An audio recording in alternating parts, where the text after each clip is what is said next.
That's an important and timely question, so thank you, Sergey. As the U.S. ambassador to Russia, an important part of my job is helping to explain the United States and our policies, history, and culture to the people of Russia. Let me say first, the horrible death of George Floyd last week in Minneapolis, Minnesota is a tragedy. It has filled me, my family, and as we've all seen, my whole country with a deep sense of grief. Undoubtedly, this is a difficult time for the United States. Secretary Pompeo has called the actions of the police officers involved in Mr. Floyd's death abhorrent, and our Department of Justice has made clear that those responsible will be held accountable in our criminal justice system. As Sergey mentioned, there have been widespread demonstrations across the United States in response to Mr. Floyd's death, calling for an end to racism, inequality, and violence. Some of those demonstrations have regrettably resulted in violence, which can never be condoned. The Constitution of the United States guarantees, and I quote, the right of the people to peaceably assemble. Unlawful violence by a police officer or a protester has no place in a free society governed by the rule of law.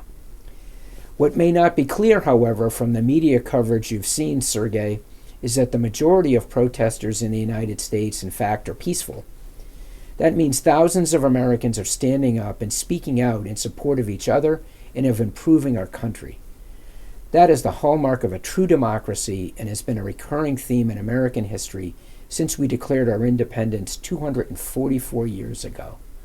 Americans have always sought to improve our country and our form of government, making it more inclusive and just.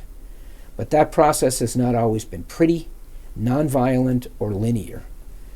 Ours is neither a perfect country nor a perfect government. No country or government is, and our Constitution acknowledges that in its preamble with the goal of seeking, quote, to form a more perfect union, unquote. We Americans have persevered nonetheless through a shared commitment to democracy, to freedom of speech and assembly, and to justice enshrined in our Constitution. There's a famous quote attributed to Winston Churchill that captures the idea. And by the way, Sergey, Churchill's mother was an American born in Brooklyn, New York. He said, quote, many forms of government have been tried and will be tried in this world of sin and woe. No one pretends that democracy is perfect or all-wise.